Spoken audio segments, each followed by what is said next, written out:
조갑제 TV 시청자 여러분 안녕하십니까? 2022년 4월 2일 새벽 5시입니다. 요새 여론조사를 보면은 이명박 전 대통령을 사면해야 한다는 생각을 가진 사람들이 전 국민의 한 40%, 반대가 한 60% 정도 됩니다. 저는 너무 각박하지 않느냐 하는 생각이 듭니다. 80줄의 전직 대통령을 징역 17년을 때려가지고 지금 감옥에 넣어놓고 있는 문재인 정권. 자, 그런데 이 문재인 정권이 한 일 중에서 용서할 수 없는 게 많지만은 하나가 기억이 납니다. 제가 문재인 정권이라 하면은 문재인 정부와는 조금 다른 개념입니다. 문재인 권력이란 뜻이죠. 그리고 여기에 파생된 어떤 시민단체까지 포함해서 좀 광범위한 개념에서의 권력입니다. 이 문재인 정권이 한 일 중에서 박정희 전 대통령에 대한 고약한 짓입니다. 2017년은 박정희 전 대통령 탄신 100주년이 되는 해였습니다. 그게 맞춰가지고 우정사업본부가 그 전해에 기념우표를 발행하기로 했는데 이걸 못하게 했습니다. 그리고 민간인들이 돈을 모아가지고 만든 박정희 동상을 상암동 박정희 대통령 기념 도서관에 세우려고 했더니 그것도 못하게 했습니다. 아니, 기념관에 동상 세우는 걸 못하게 하고 우표 발행도 못하게 했다? 그 연장선상에서 박근혜 전 대통령에 대한 이 정권, 제가 이 정권이라고 하면은 정권의 영향을 받는 재판부도 포함이 됩니다. 박근혜 전 대통령을 구속 재판했다. 구속 상태에서 재판했다. 이것도 너무한 거죠. 이명박 전 대통령도 구속 상태에서 재판했습니다. 형이 확정된 다음에 수감시키는 거는 그건 아무런 문제가 없습니다. 그러나 건강도 좋지 않는 상태에서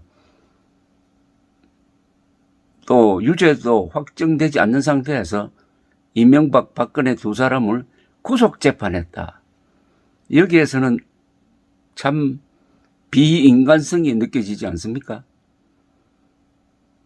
이명박, 박근혜 두 사람이 문재인처럼 잘못했습니까? 아니, 김정은처럼 국민을 학대했습니까? 그런데 어떻게 구속 재판을 했느냐? 이것은 민주주의, 법치 원칙에도 어긋나고 인간의 상식에도 어긋나는 것 아닌가 하는 생각이 드는데, 그런 점에서 문득 일본 아사히 신문과 영국의 이코노미스트 두 언론의 글을 소개해 드리려는 생각이 솟아났습니다. 아사히 신문은 일본의 대표적 신문이죠. 그 양식이 있다든지 약간 좌경화되어 있습니다만은 이코노미스트 또한 창간된 지가 100년이 훨씬 넘는 어떻게 보면 세계에서 가장 정확한 그리고 깊이 있는 논평을 내는 두 언론의 박근혜 전 대통령에 대한 기사를 읽어보면은 거기에 한국에서는 결여된 어떤 인간적 연민을 느낄 수가 있습니다. 연민이라는 것은 정치나 이런 언론에서 좀 찾기 어려운 그런 감정입니다. 그러나 연민이 없으면은 인간사는 너무나 메마르게 되는 거죠. 그 연민을 문학적으로 표현했다는 점에서 두 글이 매우 인상적이었습니다. 2012년 12월 2일자 일본 아사히 신문에 칼럼이 있습니다. 천성인어라는 하늘의 소리와 사람의 말이라는 이 천성인어라는 제목의 칼럼에서 박근혜 당시 당선인을 다루었습니다. 그게 워낙 짤막해서 제가 번역을 해서 소개를 해드리겠습니다. 2012년 그러니까 당선 직후의 박근혜 전 대통령에 대한 당시는 당선인이죠. 아사히 신문의 칼럼입니다.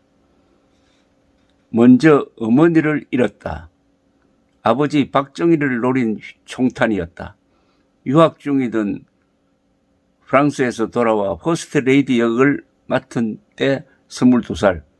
그 5년 뒤 아버지도 측근에게 사살된다. 한국의 첫 여성 대통령 박근혜 씨는 비분으로 마음을 닦아가면서 강해졌다.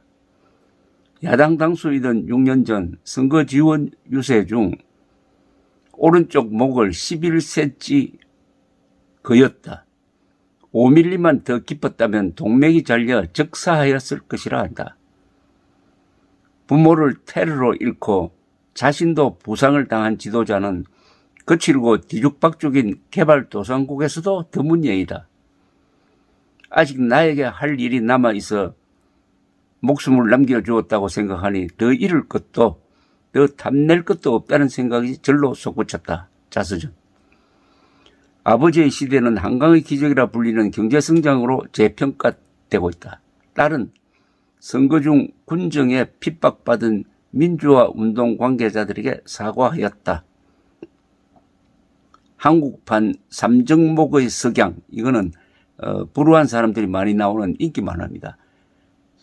한국판 삼정목의 석양을 천하게 여기는 노장층의 지지가 승리의 원인이었다. 피 묻은 육친의 옷을 씻으면서 평생분의 눈물을 흘렸던 사람이 청와대로 돌아온다.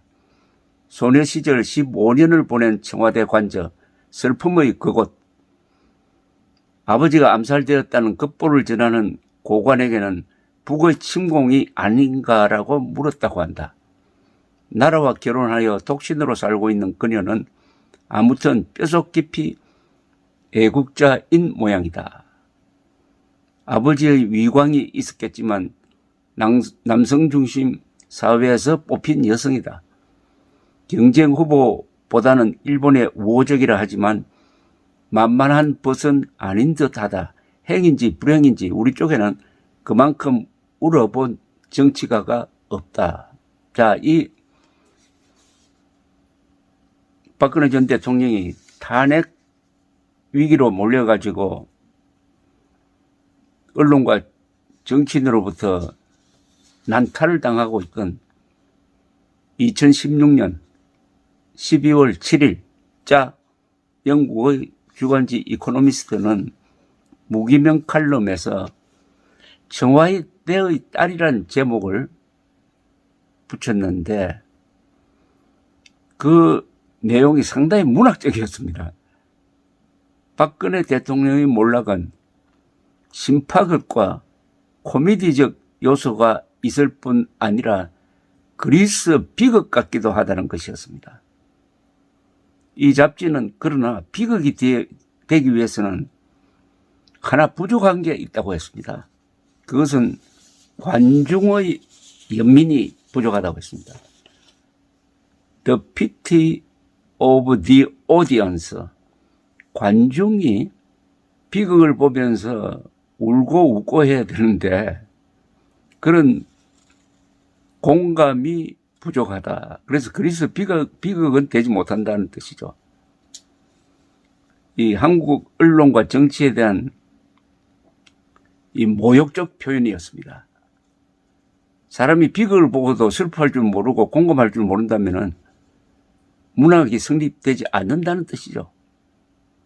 그 무렵 저는 TV 토론이나 대중강연장에 나가면 이런 말을 하곤 했습니다. 우리를 가난과 굶주림에서 구출하고도 비명에 간 박정희, 유경수의 따님에 대해서 이렇게까지 해야 합니까? 무슨 값싼 동정심이냐 하는 비판이 있을 법한데 당시 의외로 수긍하는 사람이 많았습니다. 이코노미스트의 이 칼럼은 마지막 문장을 이렇게 끝냈습니다. 부모의 사진들과 유품들에 둘러싸여 살면서 그녀는 젊은 시절의 외로움에서 벗어나 성숙할 수가 없었을 것이다. 우정사업본부는 2016년에 확정한 박정희 탄생 100주년 기념 우표 발행을 새 정부가 들어서자 취소했습니다. 박정희 지구기가 정권 차원에서 진행되었습니다. 박정희 기념관에 민간인들이 성금으로 만든 동상도 세우지 못하게 한 문재인 정권입니다. 박정희는 농부, 근로자, 군인, 기업인, 과학자, 기술자는 좋아했지만 기자, 검사, 판사, 교수, 정치인은 싫어하거나 속으로 경멸했습니다. 산업공상의 신분 질서를 상공농사로 바꾸는 것이 근대화 혁명의 과제라고 여겼습니다. 산업공상, 조선조적인 신분 질서에서 상공농사가 되어야 한다. 장사하는 사람, 기업인, 농민, 그 다음 마지막에 사자. 사자는 검사, 판사, 교수, 정치인, 언론인을 말하겠습니다. 사는 그러니까 조선조 시절에는 양반이었고 요사이는 특권의식이 강한 기자, 검사, 판사, 정치인, 귀족, 노조, 교수들이 아니겠습니까? 아버지가 경멸했던 이들 신종 양반 세력으로부터 집단적 보복을 당할 리가 그의 딸 박근혜 씨 아닌가 하는 생각이 들었습니다. 이 글은 제가 조갑제닷컴에 올려놓았으니까 일독을 권합니다. 감사합니다.